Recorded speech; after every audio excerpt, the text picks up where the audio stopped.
बंधु माने आपण माने कोनोसी भी दिन करनियंतु एही गुप्त उपाय। पांचटी सबुज गुजराती एवं दुईटी लवंग को निज पर्स रे रखि नियंतु। आपणकर समस्त आर्थिक समस्या गोटे चुटकी रे ही दूर होई जिवो। बंधु माने आजिर भिडियोटी सेही व्यक्ति मानक पई बहुत विशेष अटे जो मानकर पर्स रे केबे भी टंका रहु नाही। जेते टंका आपण रोजगार कले मध्य कोनोसी ना कोनोसी बाटरे ताहा खर्च होई जाउछि एवं आपण आपणकर टंका को संचय करिबारे समर्थ होई पारु नाहंती एवं आपण आर्थिक समस्या को नै बहुत चिंतित अछंती। तेबे बंधु माने आपण माने जानंती धन धान्यर देवी हेउछंती मां लक्ष्मी।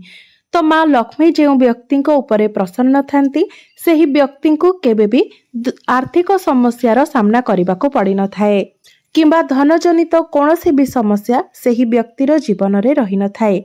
तेबे मां लक्ष्मी को प्रसन्न करिवार आज एक बहुत सहज उपाय मो आपण मानकु कहिबाको जाउछि। तेबे आजिर भिडियो रे मो आपणको सेही पांचटी गुजराती एवं दुईटी लवंगर चमत्कारी उपाय विषय कहिबाको जाउछि।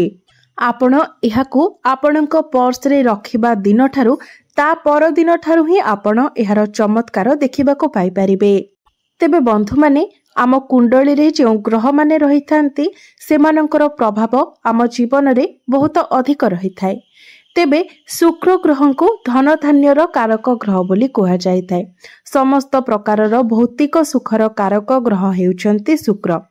तो आपणक कुंडली रे जदि शुक्र ग्रह मजबूत स्थिति रे थांती तेबे निश्चित भावरे आपण आपणक जीवन रे जने धनवान व्यक्ति होइथिबे एवं समस्त प्रकारर भौतिक सुखर उपभोग मध्य करुथिबे। मात्र जेउ व्यक्तिंकर कुंडली रे शुक्र ग्रह दुर्बल स्थिति रे रहितांती सेही व्यक्ति को सर्वदा आर्थिक समस्या देई गति करिबाको पड़िथाए। तेबे जदि कुंडली रे गुरु ग्रह मध्य दुर्बल स्थिति रे रहंती तेबे भी मनुष्य को आर्थिक समस्या दे गति करबाको पड़िथाए। तेबे आपण केमिति जानिबे जे आपणको कुंडली रे शुक्र दुर्बल स्थिति रे अछंती। तेबे जदि आपण एपरि परिस्थिति दे गति करूछंती जे सबु दिकरू आपणको पाखको धन आसीबा बंद होई जायछि, आपणकर रोजगार संपूर्ण रूप रे बंद होई जायछि, तो एहार अर्थ आपणको कुंडली रे शुक्र ग्रह दुर्बल होई जायछंती। जेते परिश्रम कला परे मध्य जदि आपणको सेतिकी धन आपण उपार्जन करि पारु नाहंती, आपणकटु पछरे थिबा लोक मध्य आपणक ठारू आगको बढ़ी जाउछंती, मात्र आपण धीरे धीरे पछको चली आसुछंती, तो एहार अर्थ आपण बुझी नेबा उचित जे आपणक कुंडली रे शुक्र बहुत दुर्बल स्थिति रे अछंती।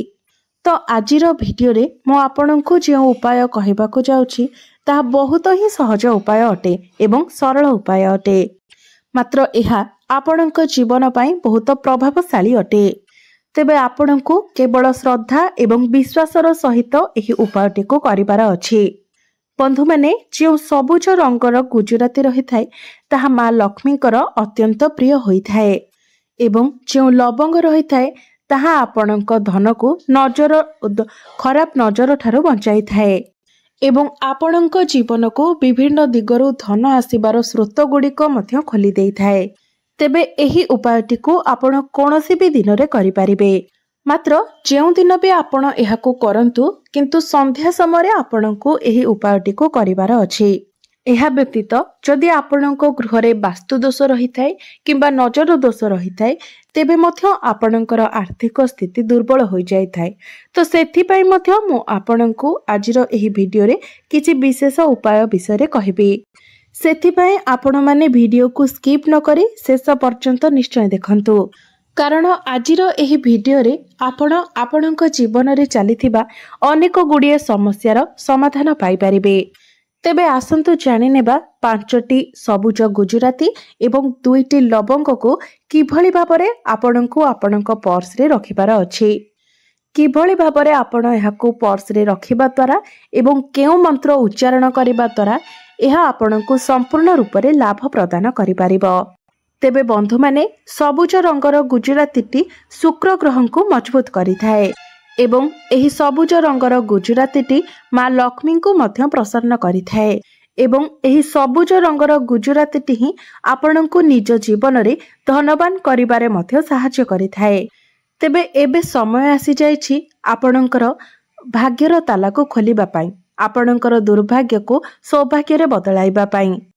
କାରଣ ଏହି ଉପାୟଟି ନିଶ୍ଚିତ ଭାବରେ ଆପଣଙ୍କର ଶୋଇ ରହିଥିବା ଭାଗ୍ୟକୁ ଜାଗ୍ରତ କରାଇବ ଏବଂ ଆପଣଙ୍କ ଜୀବନରେ ରହିଥିବା ଦୁର୍ଭାଗ୍ୟକୁ ମଧ୍ୟ ଦୂର କରିଦେବ। ଏହି ଉପାୟ ଦ୍ୱାରା ତୁରନ୍ତ ହିଁ ମା ଲକ୍ଷ୍ମୀ ଆପଣଙ୍କ ଉପରେ ପ୍ରସନ୍ନ ହୋଇଯିବେ ଏବଂ ଆପଣଙ୍କ ଗୃହକୁ ଧନ ଧାନ୍ୟରେ ଭରିଦେବେ। ବିଶେଷ କରି ଆପଣଙ୍କର ଅଯଥା ଖର୍ଚ୍ଚ ଏହି ଉପାୟ ଦ୍ୱାରା ବନ୍ଦ ହୋଇଯିବ ଏବଂ ଆପଣଙ୍କର ଧନ ସଞ୍ଚୟ ହେବାକୁ ଲାଗିବ। ବନ୍ଧୁମାନେ, କିଛି ଏପରି ବ୍ୟକ୍ତି ରହିଥାନ୍ତି ଯେଉଁମାନେ କି ଯେତେ ଚେଷ୍ଟା କଲେ ପରେ ମଧ୍ୟ ଧନକୁ ସଞ୍ଚୟ କରିପାରିନଥାନ୍ତି, କାରଣ ସେମାନଙ୍କର ସବୁବେଳେ ଅଯଥା ଖର୍ଚ୍ଚ ହୋଇଯାଇଥାଏ। ତେବେ ଏହି ଉପାୟଟିକୁ କରିବା ପାଇଁ ଆପଣଙ୍କୁ 5ଟି ଗୁଜୁରାତି ନେବାର ଅଛି, ସବୁଜ ରଙ୍ଗର ଗୁଜୁରାତି, ଏବଂ ଧ୍ୟାନ ରଖିବେ ସେହି 5ଟି ଯାକ ଗୁଜୁରାତି ଯେମିତି ସମ୍ପୂର୍ଣ୍ଣ ଭାବରେ ନିଖୁଣ ହୋଇଥିବ। ଏହା ସହିତ ଆପଣଙ୍କୁ 2ଟି ଲବଙ୍ଗ ମଧ୍ୟ ନେବାର ଅଛି। ସେହି 2ଟି ଲବଙ୍ଗ ମଧ୍ୟ ଯେପରି ସମ୍ପୂର୍ଣ୍ଣ ଭାବରେ ନିଖୁଣ ହୋଇଥିବ ସେଥିପ୍ରତି ଆପଣ ଧ୍ୟାନ ରଖିବେ।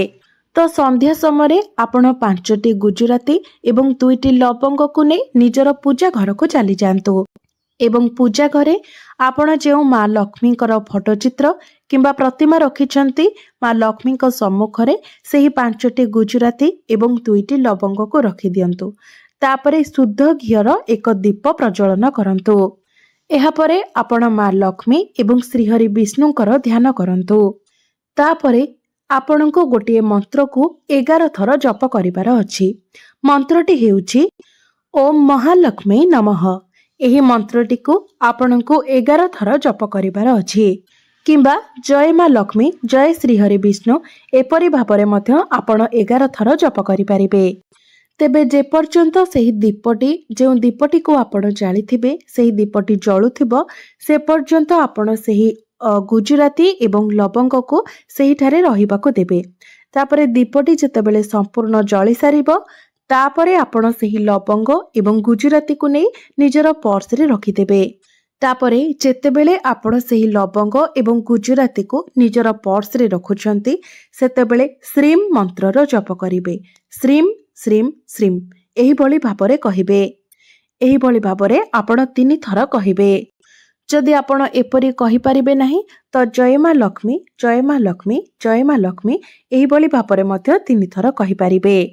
ଆପଣ ଚାହିଁଲେ ପର୍ସରେ ଏହାକୁ ସେମିତି ରଖିପାରିବେ, ନଚେତ୍ ଗୋଟିଏ ହଳଦିଆ ରଙ୍ଗ କିମ୍ବା ଲାଲ ରଙ୍ଗର କପଡ଼ାରେ ବାନ୍ଧିକି ମଧ୍ୟ ଆପଣ ରଖିପାରିବେ। ତେବେ ଆପଣଙ୍କୁ ଏହାକୁ ସବୁବେଳେ ନିଜ ପାଖରେ ରଖିବାର ଅଛି। ଆପଣ ଯେଉଁଠାକୁ ବି ଯାଉଛନ୍ତି, ତାହା ଆପଣଙ୍କର ଦୋକାନକୁ ହେଉ, ବିଜନେସକୁ ହେଉ କିମ୍ବା ଚାକିରି କ୍ଷେତ୍ରକୁ ହେଉ, ଏହାକୁ ସବୁବେଳେ ଆପଣ ନିଜ ପାଖରେ ରଖିଥିବେ। ଆପଣ ଯଦି ସବୁବେଳେ ଏହାକୁ ନିଜ ପାଖରେ ରଖନ୍ତି ତ ଏହା ଦ୍ୱାରା ଆପଣଙ୍କ କୁଣ୍ଡଳୀରେ ଶୁକ୍ର ମଜବୁତ ହୋଇଥାନ୍ତି ଏବଂ ଆପଣଙ୍କୁ ଅନେକ ଗୁଡ଼ିଏ ଶୁଭ ଫଳ ପ୍ରଦାନ କରିଥାନ୍ତି। ଏହା ବ୍ୟତୀତ ଯଦି ଆପଣଙ୍କର ଧନକୁ କାହାର ନଜର ଲାଗିଛି ତ ନଜର ଦୋଷ ମଧ୍ୟ କଟିଯାଇଥାଏ। ଏହା ବ୍ୟତୀତ ଯଦି ଆପଣଙ୍କୁ ଆପଣଙ୍କ ଭାଗ୍ୟର ସାଥ ମିଳୁନଥିଲା ତ ଏହି ଉପାୟଟି କରିବା ପରେ ଆପଣଙ୍କୁ ଆପଣଙ୍କ ଭାଗ୍ୟର ସାଥ ମିଳିବାକୁ ଲାଗିବ ଏବଂ ଏହି ଉପାୟଟିକୁ କରିବା ଦ୍ୱାରା ନିଶ୍ଚିତ ଭାବରେ ସବୁବେଳେ ଆପଣଙ୍କ ଉପରେ ମା ଲକ୍ଷ୍ମୀଙ୍କର କୃପା ଦୃଷ୍ଟି ମଧ୍ୟ ବନି ରହିବ। କାରଣ ସବୁଜ ରଙ୍ଗର ଗୁଜୁରାତିଟି ସବୁବେଳେ ଧନକୁ ନିଜ ଆଡ଼କୁ ଆକର୍ଷିତ କରିବାର କାର୍ଯ୍ୟ କରିଥାଏ ଏବଂ ଲବଙ୍ଗ ସବୁବେଳେ ନଜର ଦୋଷରୁ ରକ୍ଷା କରିଥାଏ। କାରଣ ନଜର ଦୋଷର ଏପରି କୁପ୍ରଭାବ ରହିଥାଏ ଯାହାଦ୍ୱାରା ଗୋଟିଏ ବ୍ୟକ୍ତି ଯେତେ ସଫଳ ହୋଇଥିଲେ ବି ଅସଫଳ ବନିଯାଇଥାଏ। ଏବେ ଆସନ୍ତୁ ଜାଣିନେବା ଦ୍ୱିତୀୟ ଉପାୟଟି ବିଷୟରେ। ତେବେ ଆପଣଙ୍କ ଘରେ ଯଦି ବାସ୍ତୁ ଦୋଷ ରହିଛି, ନଜର ଦୋଷ ରହିଛି, ଆପଣଙ୍କ ଘରକୁ କାହାର ନଜର ଲାଗିଯାଇଛି, ଯାହାଫଳରେ ଆପଣଙ୍କ ଘରର ଉନ୍ନତି ହେବା ପରିବର୍ତ୍ତେ ଘରର ଅବନତି ହେଉଛି, ଆର୍ଥିକ ସ୍ଥିତି ଧୀରେ ଧୀରେ ଦୁର୍ବଳ ହୋଇଯାଉଛି, ସେଥିପାଇଁ ଆପଣ 2 ଖଣ୍ଡ କର୍ପୂର ନେଇଯାଆନ୍ତୁ ଏବଂ ତାକୁ ଆପଣ ଗୋଟିଏ ପାତ୍ରରେ ରଖି ଜଳାଇ ଦିଅନ୍ତୁ।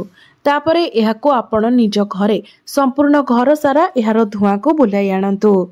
ତେବେ ଏହି ଉପାୟଟିକୁ ଆପଣ ସକାଳ ସମୟରେ ପୂଜା କରିବା ସମୟରେ କରିପାରିବେ କିମ୍ବା ସନ୍ଧ୍ୟା ସମୟରେ ମଧ୍ୟ ଆପଣ ଏହି ଉପାୟଟିକୁ କରିପାରିବେ। ତେବେ ପୂଜା କରିସାରିବା ପରେ ଆପଣ କର୍ପୂର ଖଣ୍ଡକୁ ଜାଳି ନିଜର ଘର ସାରା ବୁଲାଇ ଆଣିବେ। ତାହା ସକାଳ ପୂଜାରେ ହେଉ କିମ୍ବା ସନ୍ଧ୍ୟା ପୂଜାରେ ହେଉ।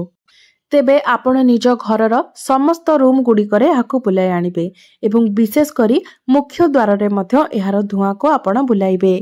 କାରଣ ଘରର ମୁଖ୍ୟ ଦ୍ୱାର ହିଁ ଘର ପାଇଁ ସବୁଠାରୁ ଅଧିକ ଗୁରୁତ୍ୱପୂର୍ଣ୍ଣ ହୋଇଥାଏ। କାରଣ ଘରର ମୁଖ୍ୟ ଦ୍ୱାର ହିଁ ହୋଇଥାଏ ଯେଉଁ ପଟରେ ଆମ ଘରକୁ ସକାରାତ୍ମକ ଉର୍ଜା ଆସିଥାଏ ଏବଂ ନକାରାତ୍ମକ ଉର୍ଜା ମଧ୍ୟ ଆସିଥାଏ। ତେବେ ମନେ ରଖିବେ, ଯେତେବେଳେ ଆପଣ ଏହାର ଧୂଆଁକୁ ଘର ସାରା ବୁଲାଉଛନ୍ତି ତ ସେହି ସମୟରେ ଆପଣ ମା ଲକ୍ଷ୍ମୀ ଏବଂ ଶ୍ରୀହରି ବିଷ୍ଣୁଙ୍କର ଧ୍ୟାନ କରିବେ, ମନ୍ତ୍ର ଜପ କରିବେ। କାରଣ ଯେବେ ବି ଆପଣ ମା ଲକ୍ଷ୍ମୀ ଏବଂ ଶ୍ରୀହରି ବିଷ୍ଣୁଙ୍କର ଧ୍ୟାନ କରିଥାନ୍ତି ତ ନିଶ୍ଚିତ ଭାବରେ ଏହାର ସକାରାତ୍ମକ ଉର୍ଜାର ପ୍ରଭାବ ଆପଣଙ୍କ ଘର ଉପରେ ପଡ଼ିଥାଏ ଏବଂ ଆପଣଙ୍କ ଗୃହରେ କେବେ ବି ଆର୍ଥିକ ସମସ୍ୟା ଆସିନଥାଏ। ଗୃହରେ କେବେ ବି ଧନର ଅଭାବ ଦେଖାଦେଇ ନଥାଏ। ଘରେ ସବୁବେଳେ ଧନର ବୃଦ୍ଧି ହୋଇଥାଏ। ଏହା ବ୍ୟତୀତ ଆପଣଙ୍କ ଗୃହରେ ଥିବା ନକାରାତ୍ମକ ଉର୍ଜା ଗୁଡ଼ିକ ମଧ୍ୟ ନଷ୍ଟ ହୋଇଯାଇଥାଏ। ନଜର ଦୋଷ ମଧ୍ୟ କଟିଯାଇଥାଏ। ତ ବନ୍ଧୁମାନେ, ଏହି ଉପାୟ ଗୁଡ଼ିକ ଆପଣ ନିଜର ବନ୍ଧୁ ଏବଂ ପ୍ରିୟଜନ ମାନଙ୍କ ସହିତ ମଧ୍ୟ ସେୟାର କରନ୍ତୁ। କାରଣ ଆପଣ ଯଦି ଅନ୍ୟର ଭଲ କରିବେ, ଅନ୍ୟର ଭଲ ଚିନ୍ତା କରିବେ ତ ଈଶ୍ୱର ଆପଣଙ୍କର ମଙ୍ଗଳ ଚିନ୍ତା କରିବେ। ସେଥିପାଇଁ ଯେତେ ପାରିବେ ଆପଣ ଅନ୍ୟର ଉପକାର କରନ୍ତୁ। ଯଦି ଆପଣଙ୍କୁ କିଛି ଭଲ ଜିନିଷ ଦେଖାଯାଉଛି ତ ଅନ୍ୟମାନଙ୍କ ସହିତ ମଧ୍ୟ ଏହାକୁ ସେୟାର କରନ୍ତୁ। ନିଶ୍ଚିତ ଭାବରେ ଏହାର ଶୁଭ ଫଳ ଆପଣଙ୍କୁ ମଧ୍ୟ ପ୍ରାପ୍ତି ହେବ। ତେବେ ବନ୍ଧୁମାନେ, ମୋର ଏହି ଭିଡ଼ିଓଟି ଯଦି ଆପଣଙ୍କୁ ଭଲ ଲାଗିଥାଏ ତ ଭିଡ଼ିଓଟିକୁ ଲାଇକ୍ କରି ଚ୍ୟାନେଲଟିକୁ ସବସ୍କ୍ରାଇବ୍ କରିଦେବେ ଏବଂ କମେଣ୍ଟ ବକ୍ସରେ ଭକ୍ତି ଏବଂ ଶ୍ରଦ୍ଧାର ସହିତ ଜୟ ମା ଲକ୍ଷ୍ମୀ ନିଶ୍ଚୟ ଲେଖିବେ।